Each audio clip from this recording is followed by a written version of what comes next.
Hey, wholeness, welcome. This is Josh, and today I'm going to be doing something a little bit different, giving some commentary on some community agreements, online community agreements, which usually about the intentions, and intentions are really important because they drive pretty much everything, and they set the tone, they kind of point the mind and shape the mind. And will remain unnamed organization that has been so graciously allowed me to join an online retreat at a very supported rate, actually free, if I'm going to be completely forthcoming, due to my work in this field and work in general right now being supported mainly on donations, and which, they're not allowing something to afford the level that I want on this, which is okay. But the main thing here is that I had to agree to this to be involved in this retreat, this upcoming retreat. And I just want to take a moment and say, I do not want to be judgmental so much with this, because that's not helpful. And I want to keep kind of in the same spirit where I see the positive things going on here, a space of tenderness and support for everyone involved. Now that obviously I agree with, and the main thing I have is that it doesn't seem to be able to unfold naturally with all this. It seems to be kind of forced on another, and that's kind of the sense I got. I got a sense of anxiety around this, but again, this is just me. I'm talking about feelings, not an objective truth or facts so much. And I also get it that who knows who all is going to be joining this and what level of experience they have. So if something is more definitive ahead of time, then people know what to expect, what kind of behavior and mindset is required of them going in. So there's not a lot of guesswork, and it can also set a training too. It's all, though, in the how it's done to me. So I'll just go through this and try to voice these in questions in a way, instead of, oh, this is wrong and this is how it should be. Kind of negativity bias that I can easily fall into, and maybe some of you out there, if you're listening to this, can also relate to how kind of easy it is to fall into negativity bias and judgmentalism sometimes. Okay. So I'm just going to go to the intention here. Each time we enter this online space, we step into a shared practice container. We water a collective intention to create and hold sacred spaces rooted in safety and bravery. In such spaces, we are witnessed and encouraged to express ourselves without fear of attack, ridicule, or denial of experience. A sacred space invites us to risk intimacy, trust, and transformative love, and to be mirrored by our practice and our Sangha practice community. So yes, there's nothing I don't see questionable so much with this. Sacred spaces, I mean, we can go into what is sacred, what is not, or everything is sacred, right? And I like how it's also added bravery here instead of just safety. And then the safe to express without fear of attack, ridicule, denial of experience. Now, I think this denial of experience is an interesting one. What if someone feels like they're not given enough time, or if they feel they're self-censoring too? I mean, how does that play in? And then ridicule and attack, what someone might think is funny and good-humored and good-hearted, another might perceive as ridicule. And then I think the attack is fairly straightforward. Pretty much everyone knows if they're getting attacked or not, I would think. other than if there's some kind of subtle passive aggressiveness or, very vague notion or veiled malevolence. So hopefully no one needs to experience any of that. And it's interesting, risking intimacy, trust, and transformative love. These are big topics too. But the mirroring, so I'm wondering about that, and to be mirrored by our practice in our Sangha. So what if someone really doesn't agree, though, with one way someone is? And does that count one's expression quietly if it's not being mirrored the way the person wants or the group wants? What about the person mirroring and how they're held and met too, or if they're wrong in a way or what? I don't know how to go about that, I think. As far as risking trust, yes, it is a great practice.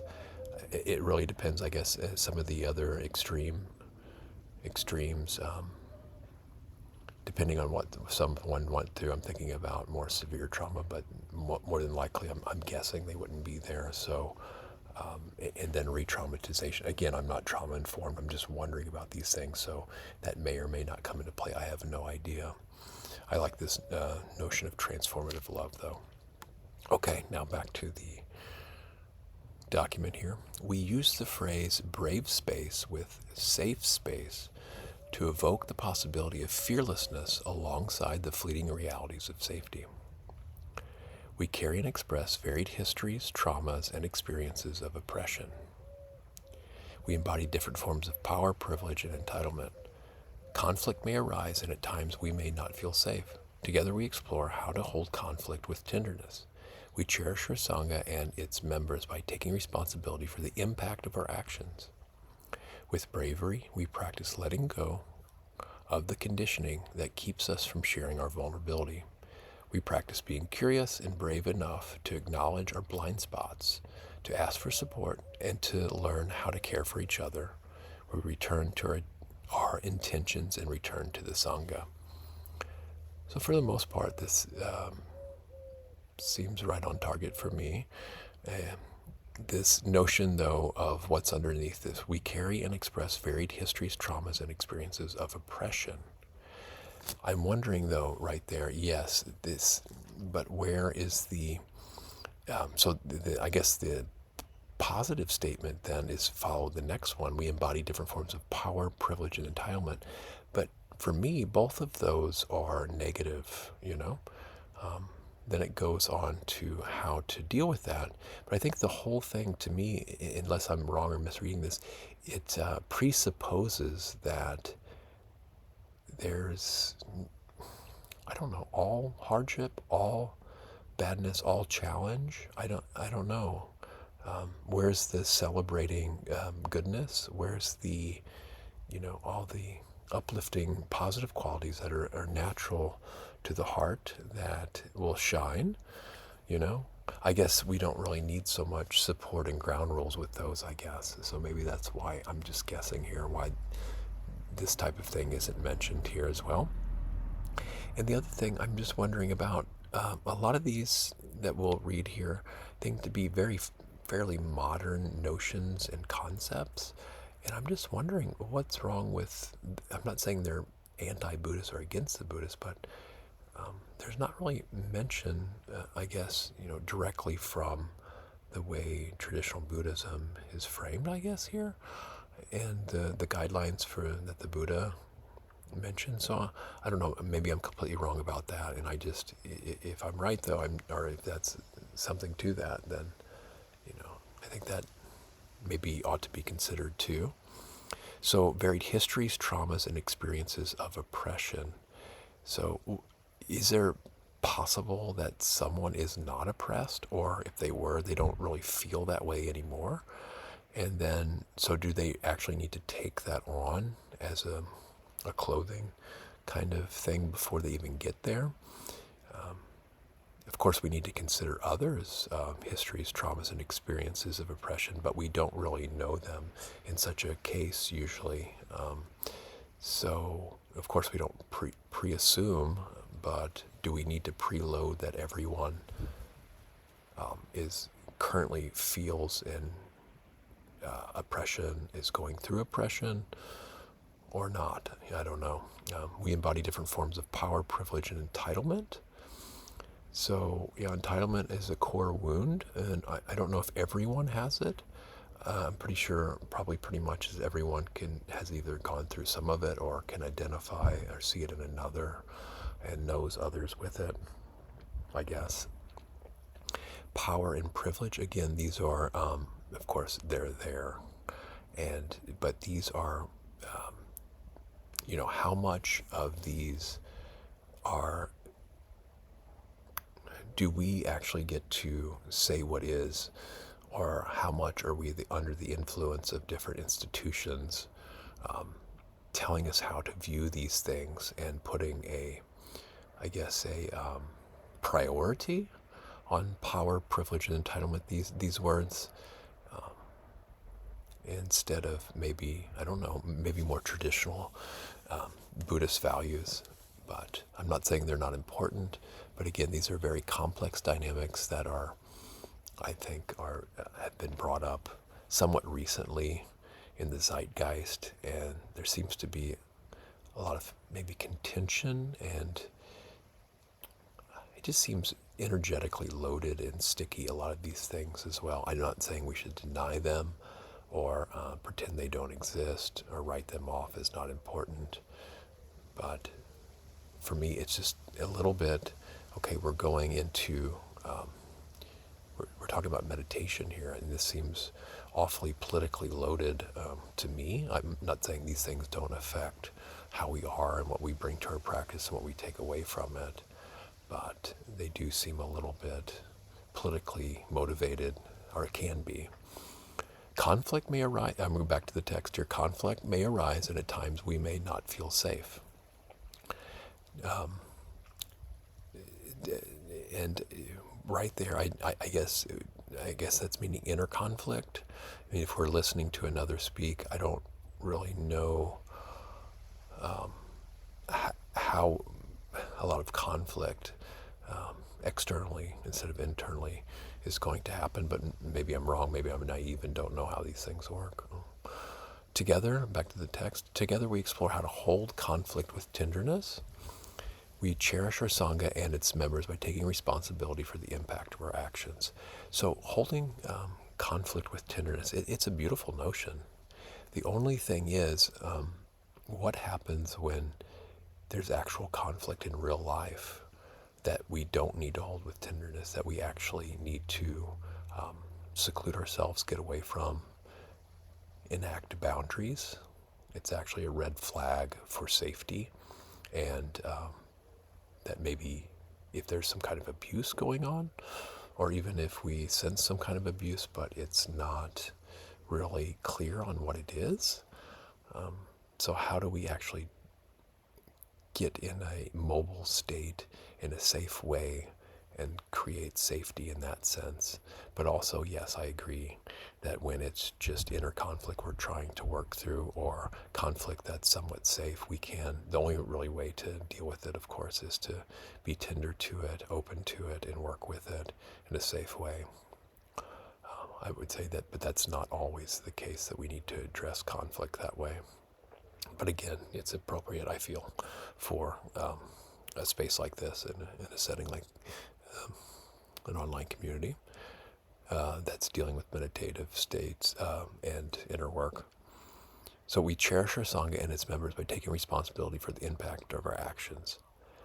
Okay, so this one we talked about before on this podcast. This is a big one, intent and impact. So as far as I know, yes, I take responsibility for some of my impact, but the matter of the fact is I can't control 100% how my actions are perceived by others. So if I had to take 100% responsibility for the impact of my actions, that means I can control the outcome of them, to 100%, and I can control how other people receive them, and I can control 100% how people perceive my actions. So one of the teachers I know has said it's about 50-50. So my intentions are 100% my responsibility. Sorry with the seagull in the background there. 100% my responsibility for my intentions, right? Because that's very intimate. No one can, as far as I know, can really control my intentions. That's the one I take 100%. But how my actions are taken are about 50% my responsibility, 50% and whoever else is involved. But if I could control how it was taken and the outcome of it, then I would be 100% responsible. Now, I'm open to that being not the best way to view things, but as far as I know now, that seems the most reasonable and way to go about it. Now, sometimes I think that my impact, I'm a little bit more responsible than 50%, and sometimes I think maybe less. This is a really tricky one. So with bravery, we practice letting go of the conditioning that keeps us from sharing our vulnerability. Vulnerability is a huge topic. I've talked about it on other podcasts, so I think I'm just going to leave it at that. We practice being curious and brave enough to acknowledge our blind spots, to ask for support, and to learn how to care for each other. We return to our intentions and return to the Sangha. I don't really understand that last one, but I think it's really important. We practice being curious and brave enough to acknowledge our blind spots and ask for support and learn how to care for each other. That is really helpful to me, I feel. And we return to our intentions and return to the Sangha. I'm not entirely sure what is meant by that. Okay, so number 1, arrive gently, be with. To begin and end our meetings on time, we appreciate how refreshing it is to be in a place that is well attended to. We take care of ourselves and our community by being mindful of the chat, mute, unmute, and the environment around us that is visible on the screen. I think that's pretty straightforward. There's a kind of a thing about arriving on time, how some people, it doesn't matter when you show up really. My preference is to be on time though, but somebody might even take contention with that. If you show up early, people are like, oh, you're trying to outdo me. Why are you trying to show up so early? And then if you're late, how dare you? Why don't you respect my time? And if you show up exactly on time, they're like, how did you do that? Are you like a perfectionist? How did you time it so exactly right to be there to the second almost? But anyway, number 2, honor intimacy, privacy, confidentiality. We do not share the names or personal stories of anyone other than ourselves. Now or later, if we want to follow up with anyone regarding something they said in community, we ask first and respect their wishes. So this one makes a lot of sense. I'm just thinking, if there's not an opportunity to ask, and when is the appropriate time to ask them. And of course, we respect the wishes. It's this common decency, I think. Also, a side note I forgot to mention at the beginning, if the organization, anyone from the organization is listening to this and they request me take this offline, just please send me a note and I'll be glad to do so. Didn't ask for permission to do this, but I'm also not naming the organization, which I'm grateful for and appreciate their work and teachings too. So number 3, assume none, be one. We do not assume the race, class, gender, sexuality, or ability of anyone else. We have the individual option to share pronouns and will collectively respect pronouns. Okay, so this is a big political topic, and I really didn't know this was still a thing so much. To me, I'm just going to go out and give an opinion here without, well, actually, you do questions here. So could this be, in the long run, not in this specific instance, but for this general trend, could it be to control language? How someone that really wants to police pronouns, could that give way to self-censorship? Could that give way to significant changes in languages? Could that enforce authoritarian ideas of who is allowed to say what and when and how they say it? To me, the way to get around this is come from the heart. So if I'm being disrespectful, I'm being disrespectful. It comes through beyond the words. It comes from the heart in the same way with being respectful. If I happen to not be fastidious on how I reflect pronouns and language, but at the same time care deeply, then that shines through too. And what about making the space for people who I guess are more traditional with language and who want to use kind of the traditional way of referring to language, and are doing so in a respectful, careful way, and really do not want to be told how to use, polite traditional language, I guess. What about those people, and if their wishes are being assumed, especially if it's not a direct attack on those the other people who do would like to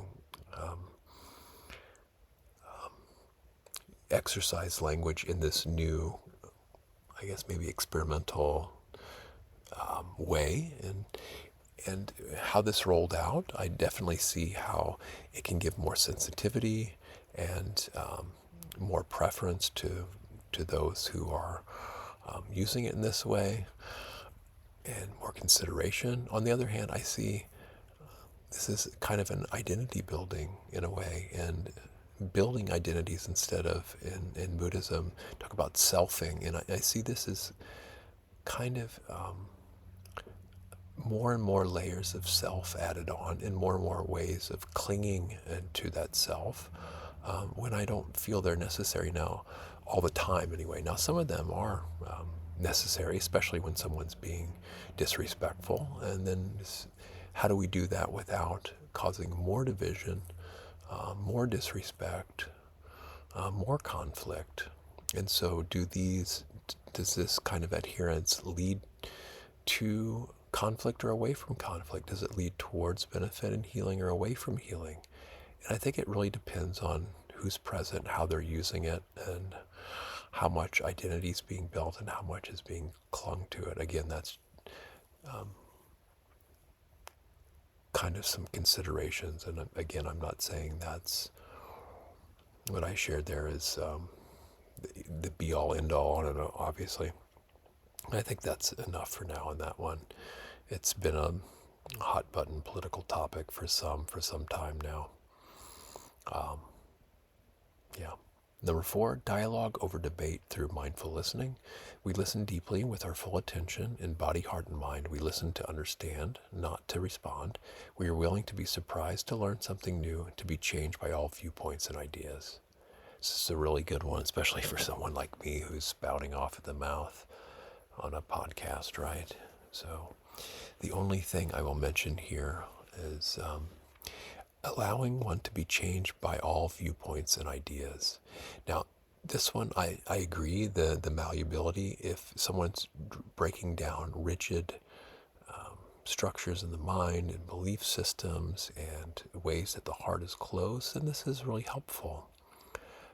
The way when it won't be helpful, and hopefully none of this would happen in this container, is that when those speaking don't have these intents of well-being and goodness and healing, but they have an agenda driven, and their agenda might be more insidious or malicious, and it might be very subtle and not really clear and overt. It could just be repeating some support, some ways of supporting something that's on itself not so malicious, but it builds momentum and normalcy and direction for something that is more insidious. It predisposes someone to support something more insidious once they leave the container, and then get involved with other agendas that aren't so neutral. So I guess what I'm saying here is some things can be somewhat more neutral, but certain types of neutrality, I think, can be like a scaffolding and support for certain malevolent things, and while other types of neutrality can be more of a support for more benevolent things. So just wanted to be put that in mindful that we need to use discernment, I feel, when we're being changed by viewpoints and ideas, or consider things beyond just kind of the surface level and subtleties. So number 5, practice care and consent. We practice care and consent by participating in what feels right and speaking our needs and concerns as they arise as much as we can. We can say I pass or no thank you if we don't wish to speak. We ask for permission before offering advice unless directly asked. Number 5, I'm going to read that again. We practice care and consent by participating in what feels right and speaking our needs and concerns as they arise as much as we can. Now, I think this is important for people that have a hard time speaking out, that really need to speak out, that can help them very much. And they're considerate of other people who aren't open to advice, which I can kind of need help at, and I know it's not helpful that people don't want advice, and it's a little bit weird because I'm more than likely always open to something that's helpful from anyone. And the problem is that someone might be being helpful in their field or in their mind, in their heart, but it's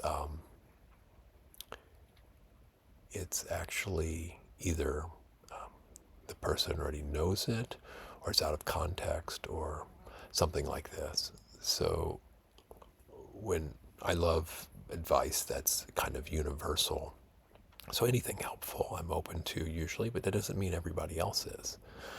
So this is when I need to watch for myself a lot of times too. So we practice care and consent by participating in what feels right and speaking our needs and concerns as they arise as much as we can. So this I'm wondering about what feels right. I'm wondering though if what one person care and consent by participating in what feels right. So how do you not participate in something feels right? You're in there, and I think you can leave, I guess, at any time, but can people's feelings be, I don't know. Sometimes righteous indignation can feel right when we're not, when we don't know that it's not beneficial, So I don't know, heroin feels right, but it's not beneficial. So it usually is a good cue a lot of times on if something feels aligned to our core values and those core values are on point. I think that's really helpful. And needs and concerns as they arise, I think that's helpful too, as long as we don't inundate and overwhelm people with needs and concerns. But then again, some people never do that and need to do that. So this is a tricky one too. Okay, number 6, practice self-focus and speak from the I. We attend to and speak about our own experiences and responses. We speak using I statements and do not speak for a whole group or express assumptions about the experience of others. Just some caveats here.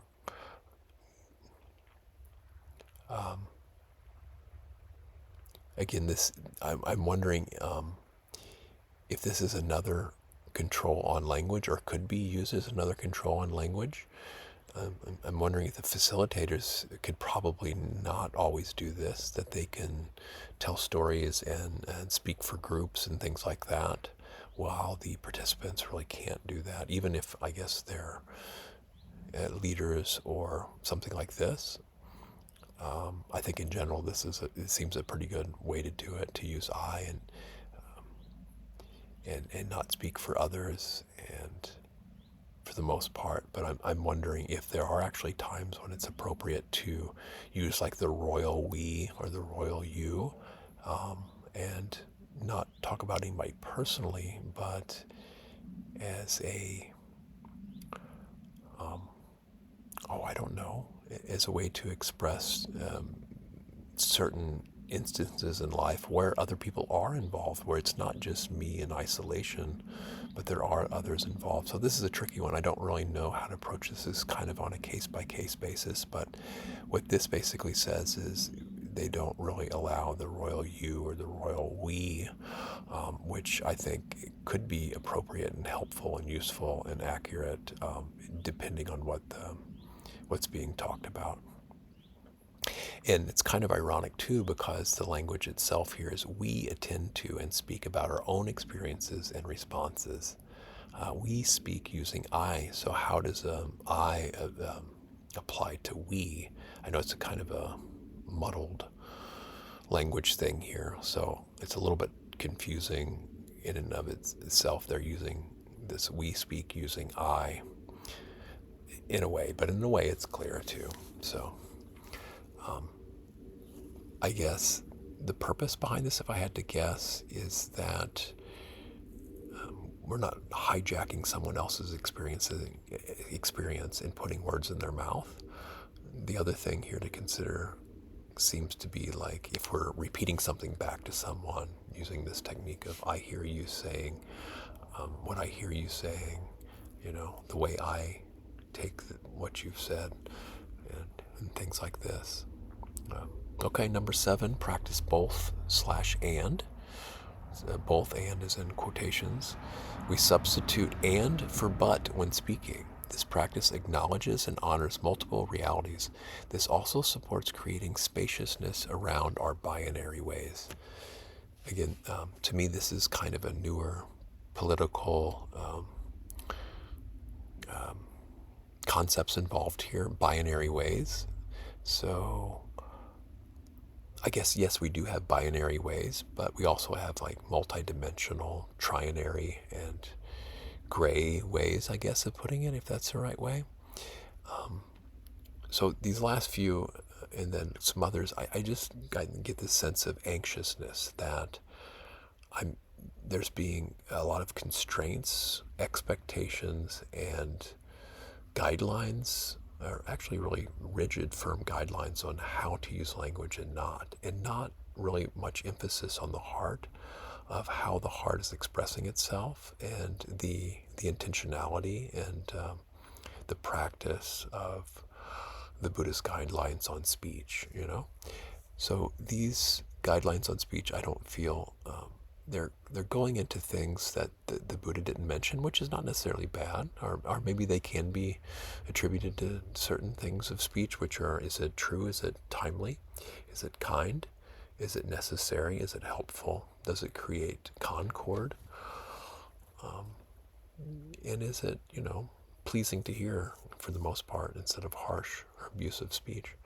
And a lot of these have to do with, on the surface, creating concord and instead of division. However, I don't know how successful or that is. Some of these guidelines are the best way to go about it, just in my own wonderings here. So we substitute and for but when speaking. So right there, it kind of goes against the traditional sentence structure, right? We're kind of rewriting the English language when and using self-editing and self-censoring in a way to use this. Now, I get it, but includes, usually some people say everything before the but is not really accurate. And I do this a lot too, just substitute and, but, and, but, Then when we get into this and pre-assume something means something because of something, then we're finding ourselves questioning what we said maybe, or, like I said, self-censoring and trying to, I guess, meet other people's expectations and guidelines instead of just allowing ourselves to speak directly from the heart sometimes, I feel, around this.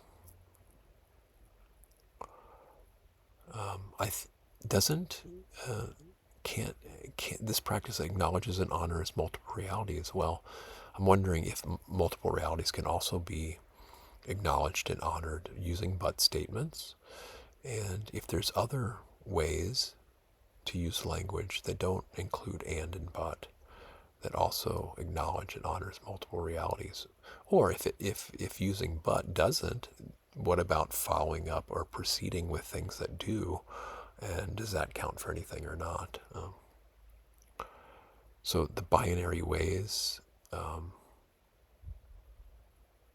not entirely sure how that relates to all this. And spaciousness, though, I feel is really important.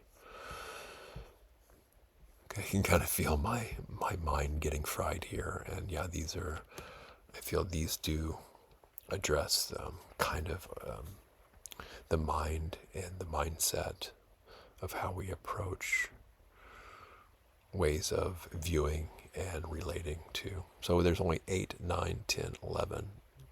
There's only 4 more left. 8, understand the difference between intent and impact. And I mentioned this a little bit earlier, so we probably can gloss over this. In addition to being mindful of intention, it's equally important to be mindful of the impact of our actions and words have on others. Staying aligned with the Buddhist teachings on upaya, skillful means assessing our ability to listen, open to the diversity of perspectives, and letting go of the assumptions of centrality of one's own conditioning. So yes, the listening is very important, and diversity of perspectives is important too, including our own, and letting go of the assumption of centrality of one's own conditioning. So I agree with this in the long term, the assumption of centrality of one's conditioning. But once one has done that, and then has taken on new, more helpful conditioning, then I guess the wonderment here is, if that happens, how ungrounded and scattered maybe might one become, and how that lends to permeability for then something that's not helpful to come in. So what I'm saying is, how can one, let go of how my conditioning might be central to everything, and allow that to not be the center, and then take a more diverse, diffuse perception, and at the same time not allowing that to kind of destabilize or become over permeable and disrespect boundaries and things that are skillful to, not be considered or go by the wayside. So I think the alternative here is really being rooted and focused on what's helpful, and what's really, helpful, especially in the long run. And I think that overrides, in a way, all kinds of diversity of perspectives. Of course, to even be able to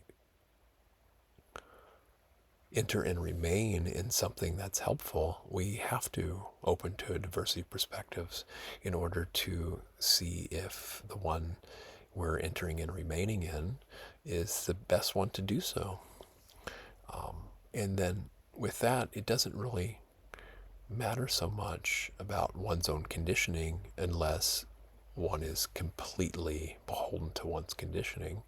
But if one can go into something that's helpful and useful, especially in the long run, then that kind of creates its own conditioning, I would think, or some conditioning is needed, I guess, to enter and remain something that's helpful. Yeah, so these types of notions, they kind of get really watered down and wishy-washy. They can. I'm feeling now anyway. All right, number 9. Oh, and then before that, the intended impact. Again, it actually didn't talk much about intent and impact there exactly. So I don't say how. It doesn't say directly how the ability to listen, diversity of perspectives, and letting go of assumptions of centrality of one's own conditioning. It's not clear what they mean, how that applies to intent and impact. I don't see that it's kind of open-ended how that would directly affect those. And impact or actions and words have on other, again, we can't control how others perceive and respond to what we say and do. However, we are somewhat responsible for that, of course. And some of us, like me, probably need to tune into that a little bit more. And some people are probably over concerned about that, and then that has other consequences for stifling their own actions and speech as well, perhaps. A little bit too worried about how it might be perceived and feel a little bit overly responsible for it. Number 9, refrain from blaming or shaming self or others. We practice giving skillful feedback and not performing quality control on another's expressions or our own, understanding that powerful emotions can arise as a shout, a stammer, a cry, and that these expressions too deserve space and care. Yes, the emotions, I think, are another thing. And it's a tricky one because I feel like in a therapeutic space, some of these things can be purging, or what's the word, cathartic. But in another sense, I see some unskillful emotions that are just then justified by things like this and actually act as a reinforcement to continue such unhelpful outbursts and things like that. So it is kind of a double-edged sword because we don't want to suppress these things either, the things that aren't helpful and skillful, but we also don't really want to reinforce them or act justified and saying certain things that are harmful are okay because of the, justified these after the fact, or that using like entitlement to act and behave in certain ways. So yeah, that's a tricky one. You can see the pros and cons of this. It says we practice giving skillful feedback and not performing quality control in others' expressions are our own.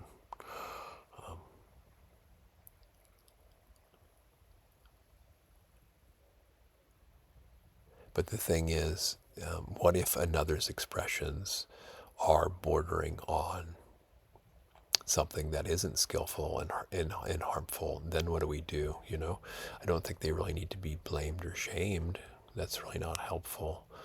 But I also think there's hirinotapa, which is a skillful shame and a skillful fear for preventing harm, for saying, oh, I see what I did there, and I don't want to do that again because it hurt me and it hurt another.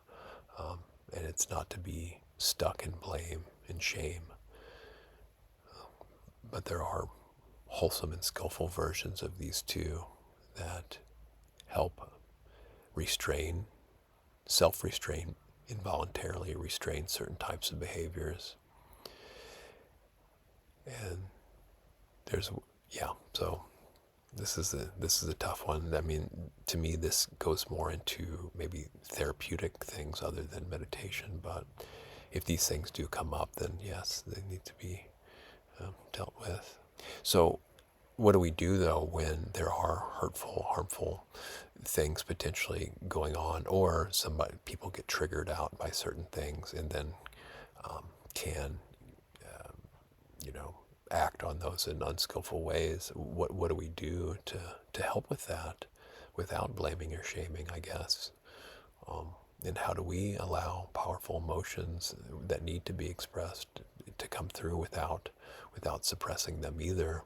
And also, how do we allow people to be, more even keel and equanimous and not, judge and blame and shame them that they're not giving the type of emotional response that another deems is appropriate for the situation either.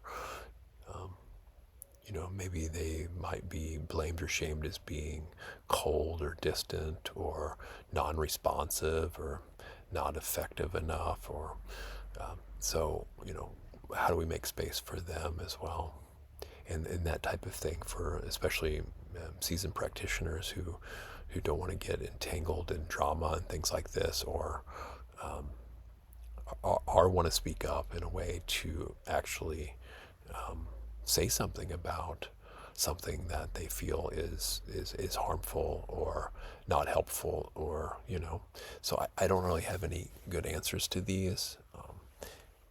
It's just that, yeah, it's really kind of, I'm wondering on a case-to-case basis, but if these things are in place, then where do the exceptions that could be helpful, do they have a space, or do they have a consideration too? And I guess that needs to be done, I guess, before or after, if rules like this are agreed to. Okay, number 10, taking space, making space.